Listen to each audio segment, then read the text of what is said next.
Good morning, you guys. It is Tuesday at about 8:30. I apologize. I was having some technical problems with my computer, and obviously I don't know how to figure that out. So we're just gonna dive right into it. It is September 26th, and this is Coaching and Coffee. This is a little half-hour segment I do every Tuesday morning at about 8:30. Just regarding some of the things that I learned through my process and my clients' processes, and my intent is to hopefully share it with some of you guys to make your worlds and your days brighter and a little easier and add some awareness to your own lives. Hopefully, maybe, right? So anyways, I'm grateful to be here this morning, you guys. Before I get into things, just a few sort of housekeeping items.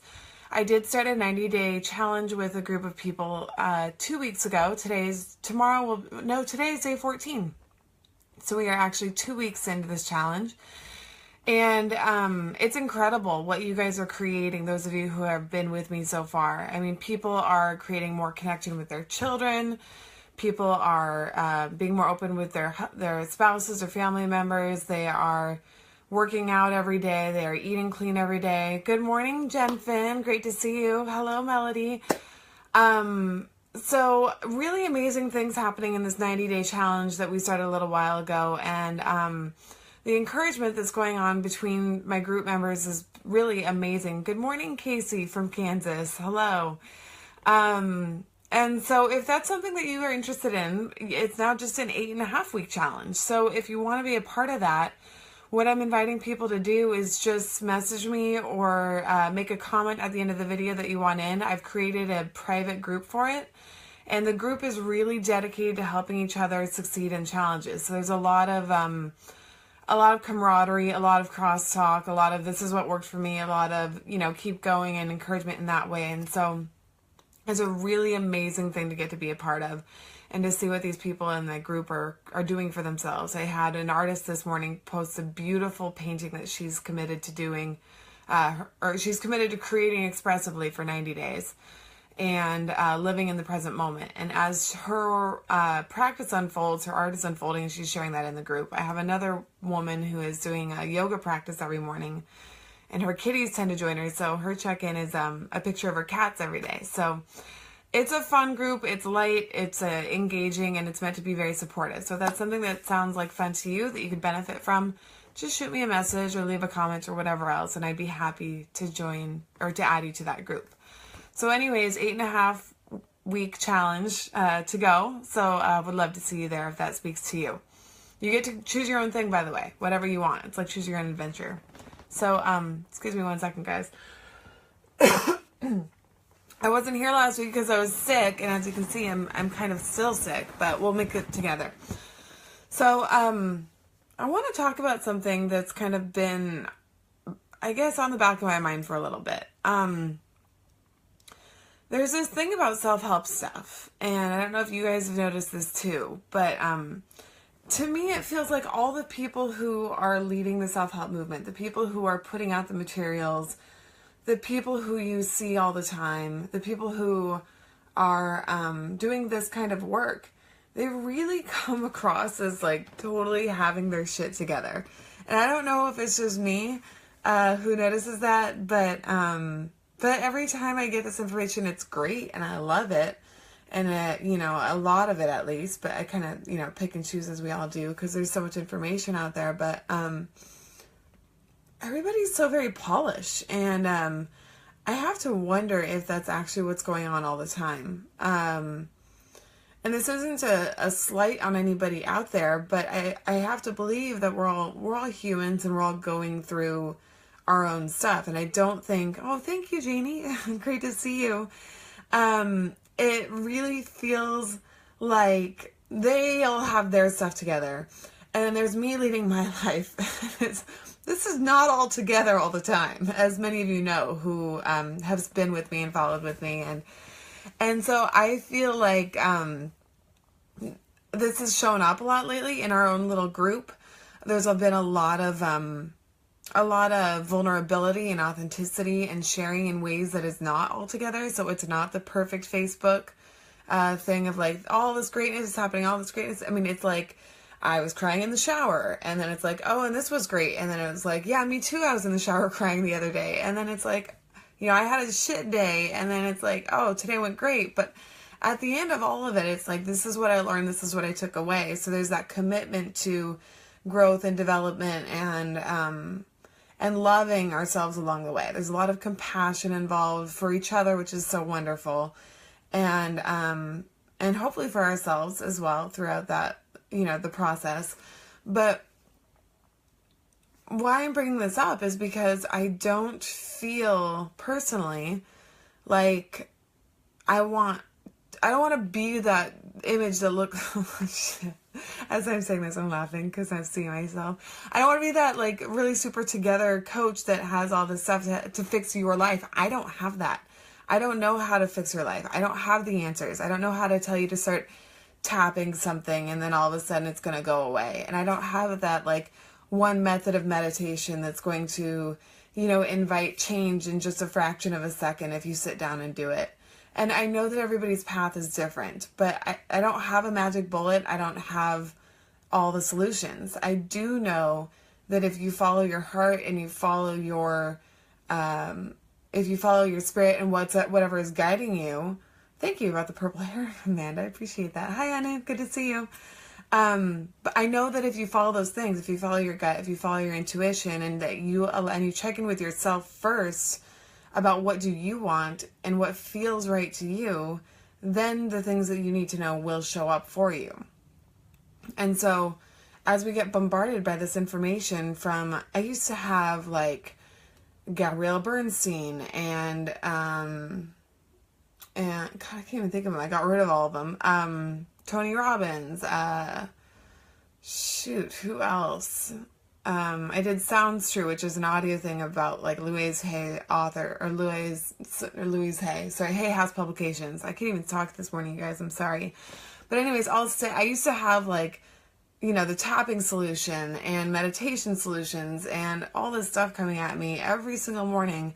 And it was always like, 6 weeks to living your best life and, tap for 90 days to being rich and, all this kind of stuff. And it, and I would look at my phone in the morning or get on my email in the morning. I had all this information about how to fix myself coming in. And I would actually start to notice that after, I took in all this information, I would actually feel worse about myself because all of it was assuming that there was something wrong that needed to be fixed.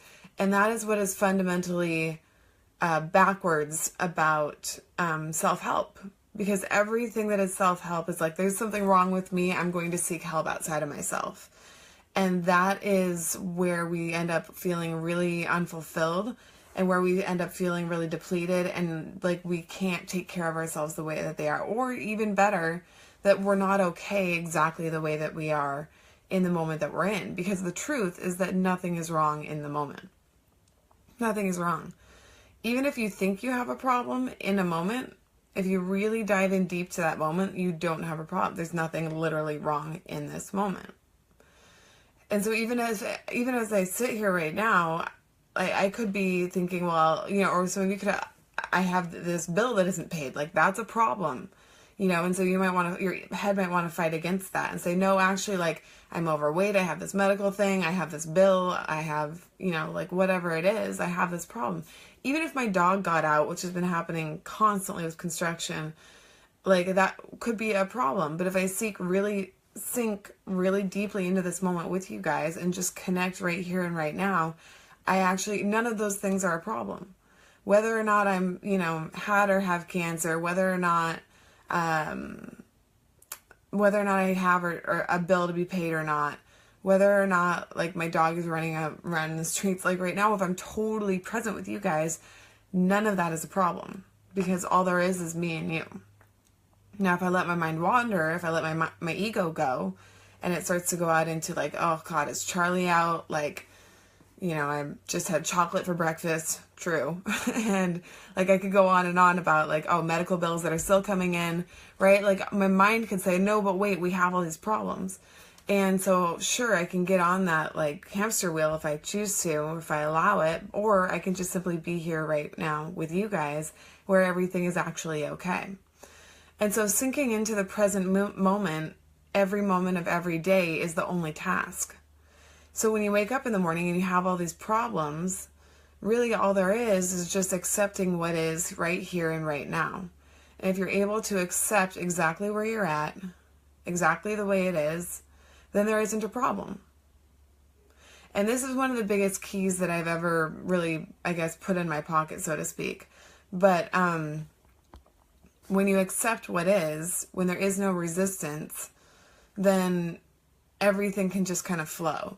And I went to a transformational speaker named Kyle Cease a couple weeks back, and he was amazing at not being caught up by things. It was really neat to be able to just spectate and watch somebody not get caught up in anything. So he had zero resistance to anything that was going on.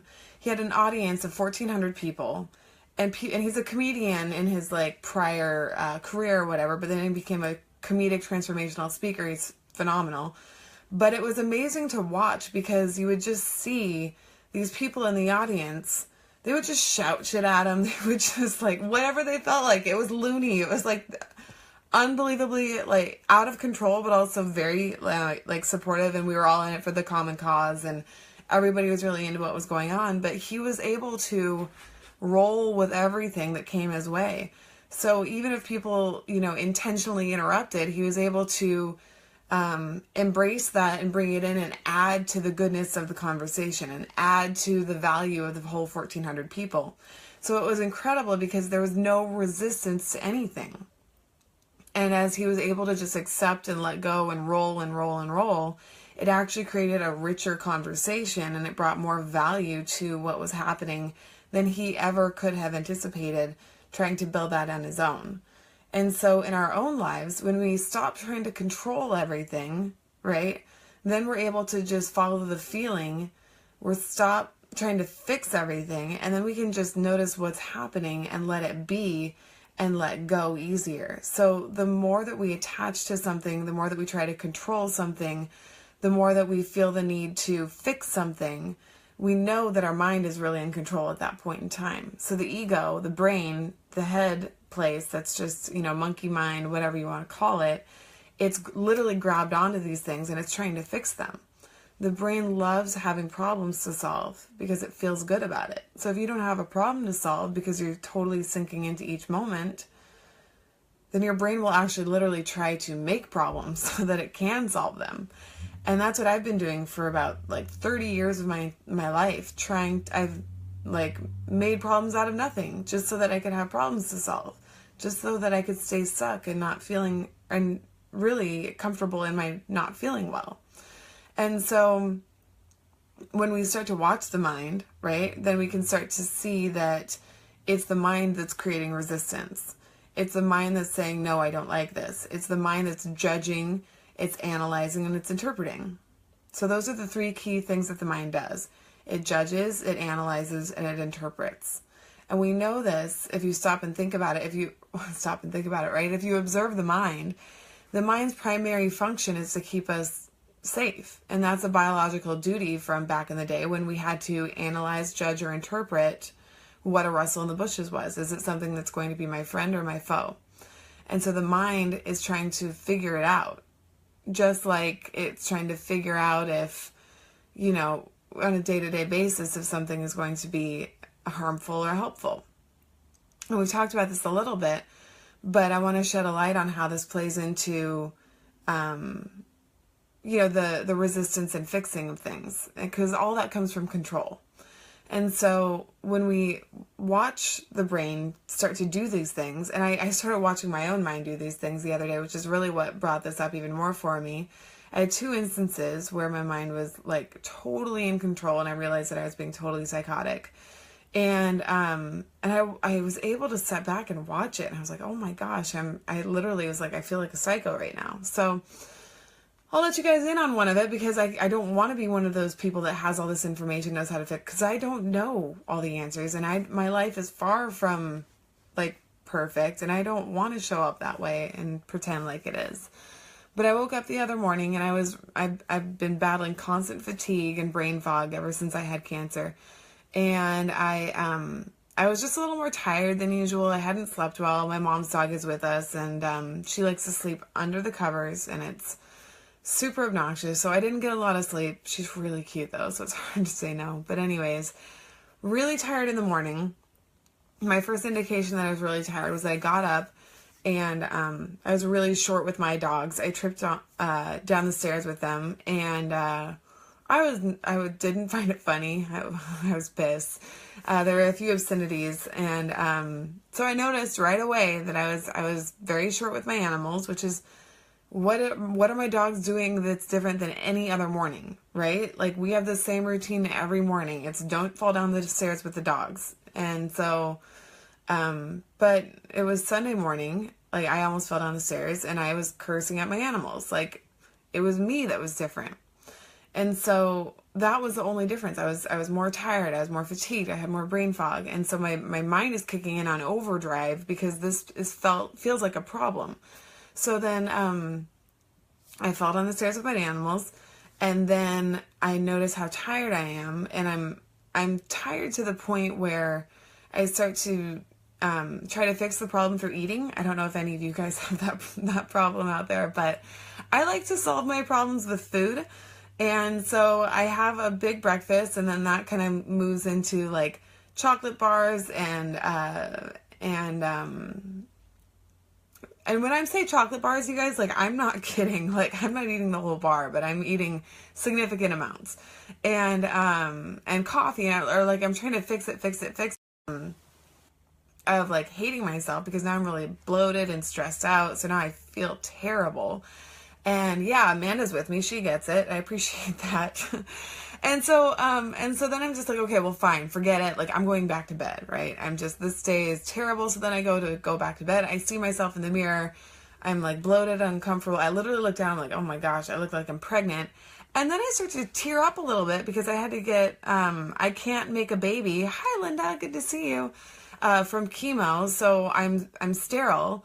And so then I get sad because I'm never going to be able to make a child, and I'm never going to have the experience of being pregnant. And all my friends are making babies, and I'm reading all these self-help books about the most transformative experiences about holding your newborn baby and seeing it right in front of you. And I'm like, fuck, I'm never going to be anything because I can't shoot out a kid. So then I start crying a little bit. Oh, Lord. And this is all really true. This is my Sunday morning. So I'm like, okay, this is unacceptable because this is my head going crazy. So I need to let go of trying to fix this problem. I need to be okay with what is. I never even really wanted children of my own, to be honest with you. But in that moment, it was like, if I don't have my own kid, I'm not going to be able to transform into, my highest spiritual being. Loony, totally crazy person, right? So I'm like, okay, I'm going to get out of the house. I'm going to do something nice for myself. I leave. I go to Met Market. I get a coffee. I do some writing. I start to feel a little bit better. And then I have to go to Home Depot with my husband because our hot water heater broke. So I'm walking around Home Depot, and oh gosh, we're almost out of time. I ranted about my shitty morning too long, you guys. I'm so sorry. I go around Home Depot with my husband, and I've got some beef with him, right? So I am stewing. I don't even remember what I was upset about. But then I remembered, one of the dear women in my groups, she posted something about, will it matter in 10 years? And I noticed my mind just going crazy and crazy and crazy, and judging and judging and judging and hating everything in that moment walking around Home Depot, and mostly my husband, who I love dearly. And I had to ask myself, I caught myself, paying attention. I love you too, Amanda. I love you. And I was able to be present for a moment, notice the psychosis literally that was happening in my head. And I was able to pull that nugget of information from that woman in my group and just say, hey, will this matter in 10 years?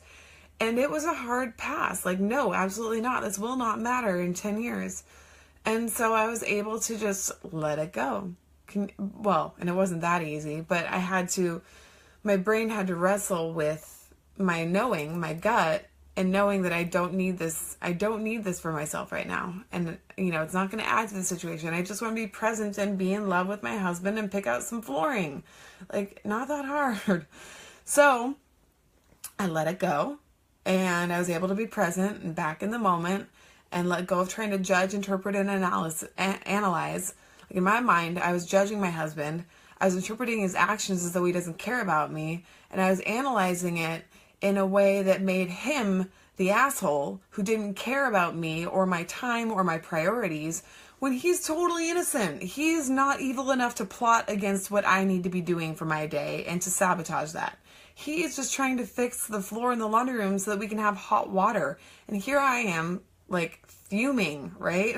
Because he has the audacity to need to go to Home Depot so that we don't have a flood in our laundry room. So I hope that some of that speaks to you guys today about, like, how crazy we can actually get and how loony we can actually become. But if we plug into the moment, if we remember the truth of what is, that the people that we love and the people, or who we really are is love, and the people that we love, they are innocent and they are love, and we get the mind out of the way and we just create some expansiveness around the moment, take a step back, realize that the mind is literally going crazy, right? And then we can actually settle into the moment, reconnect with what's important, and enjoy the rest of our day. That was a 4-hour window of my Sunday morning. If I didn't have the awareness to tune in, to see my husband as innocent, to have some compassion for myself, we still wouldn't be talking to, what is this, Tuesday morning? I guarantee it. So I was able to spare us, like, how many hours is that? 36 hours of pain. Because I was able to pull out a nugget of information that was shared in my group on Facebook about, will this matter in 10 years? Absolutely no, it will not. And I really appreciate some of your comments out there, you guys. I'm so grateful that this speaks to you and that I can share, this with you in a way that is supportive and actually hopefully adds some value, because I know I'm not the only psycho one out there. I know I'm not the only one with a mind that creates problems out of nothing and who is really, just trying to be present and love this life that we're given, because there is so much to be grateful for. And so when we settle into that, then there's an opportunity to feel that love and connection again, rather than always trying to fix it or consider it something wrong or shame it or judge it or whatever else. We've been over this already this morning. So I hope that some of this spoke to you guys. I hope that perhaps this inspires you to let go of something that maybe you're holding on to, or even, join in our challenge, right? So if you want to be a part of this 90-day challenge, if you want to practice letting go or moving your body more or meditating or writing or whatever else it is, you're welcome to join us. Please just shoot me a comment and I'll add you to the group. Jen, yes, of course I remember Jane. I'm so happy that you brought her up. We actually sometimes name our alter egos who are completely psycho. And that helps us remember that, hey, that's not me. So, my dear friend and old client, not old, but previous client, Jen, we named her Jane. Mine is Alexis. Feel free to name yours. It's kind of fun. Yeah. So you guys, I hope this is helpful. I know I went a little, I don't even know what time it is. I just realized my computer is stuck at 8:27. So, what time is it, you guys? Can somebody tell me? Oh, Lord. So we know that I'm not, super polished like we've established already. Ooh, Felicia. Saucy name. I like that. She's irrational. Yes, she is. 8:50. Janie, I knew you would. You're the best. Thank you so much. Oh, this is fantastic. I'm not going over, you guys. So, yeah, let's sum it up then with just a few minutes left, right? Well, I want to see, does anybody have anything that's standing out to you guys? Anything that you want to share that spoke to you or is giving you some insight or maybe shift in perspective? Anything at all? I feel like the biggest thing for me that, I really hope to leave you guys with is that there is nothing wrong with where you're at. There is nothing wrong with what is happening in your life right now. If you can choose your beliefs from whatever they've been to whatever you want them to be, you can go ahead and choose to believe that everything is happening for you perfectly in this moment as it is right now, no matter what you may be going through. And if you choose to adopt that belief, then you are able to see the horizon, and you can see opportunities, you can see possibilities, you can start to see what you can create from this place and space, and just love what is. And when you love what is, the resistance goes away, and now you've got room to move because you aren't stuck fixating on a problem. If I focus on a problem and I'm staring at it and staring at it, I'm trying to get it, like fix it. If I'm like, how about a knot and it's really tight and I'm really honed in on trying to fix it and fix it and fix it, I might miss that I could just pull this little string over here and that it'll go out. But if I look up, if I start to see that there is no problem right here in this very moment, if I just sink in deeply to what is, now my brain has resources, because I'm not focused here, to be able to see, oh, stand back. Maybe it isn't even a problem. Maybe it won't be there in 10 minutes or in 10 years. Maybe it won't even be there in 10 minutes. I love that. And so remember to practice watching the mind. Remember to practice loving what is. Thank you. And remember that if you don't catch yourself in the moment, you can always reflect on it and see what stands out to you about what you can do next time. Or you'll start to join. Ryan just joined us. Hi, Ryan. So if you don't catch it in the moment, you might notice it in hindsight. And if you start to notice it in hindsight, then you can start to own your role in whatever it may have been. You can make amends. You can apologize. You can be vulnerable. You can get back to love. You can create connection. And so it's kind of like, I heard this analogy once, and it works for some people and it doesn't. But when you're working with the mind, I consider the mind like a friggin' puppy, right? And you're trying to potty train it.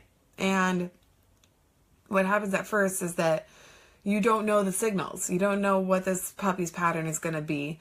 And so the puppy runs away and he poops in the corner, because that's what they do. I would know. I found poop in my bathroom this morning. Thanks, mom's dog. And so you don't know the patterns yet, or what the indicators look like. And so you catch it after it's already happened. And then you start to notice, okay, when they run away, when they go and hide, they're probably pooping in the corner. So you catch them in the act. And then what happens is you know their patterns. So then you can actually put up blockades, shut doors, and keep, and notice when they start to avoid you, and you can catch them beforehand and let them outside. So that's exactly what it's like with the brain. I know it's a ridiculous analogy, but what happens is usually when you are reacting, you see it after it's happened. The damage has been done. What'll happen as you practice to watch your mind and watch your reactions is you can actually catch them in the moment. And then you can see if you can find what's available to shift. So like when I was fuming in Home Depot, I could see it, I caught it, I was able to look up from my problem, I was able to garner a resource of, will this matter in 10 years? No, it won't. I was able to let it go. Now, my next step is to hopefully start to catch things beforehand. So before I even get to that place of like, I've wasted 4 hours of my day, maybe I'll catch it first thing in the morning, right when I get out of bed. Maybe I'll notice it and have that awareness right away, do something that'll help lift me up and let me feel good and love myself and have compassion right here and right now, so that I don't waste 4 hours even. And hopefully that will be my next scenario. Who knows? But sink into the moment, you guys. Problems are not real. Your head is making it up. Remember that if you don't remember anything else. Love what is. Be compassionate. Hold space for yourself and others. Know that you are innocent. Others are too. The world is not out to get us, okay? I know it might feel that way sometimes. But if you're here and now, you can be more love. You can spread more love. Thank you for joining me this morning, you guys. I'm sure that was at least 5 minutes. And I appreciate your compassion as I went through this, whatever this was this morning. But I'm grateful to get to be here with you guys. And I hope that you have a lovely Tuesday. Message me if you want in on the rest of the 8.5 week challenge. It's still going. All right. Much love, you guys. Have a great day. See you next week. Bye. I don't know how to turn this thing off.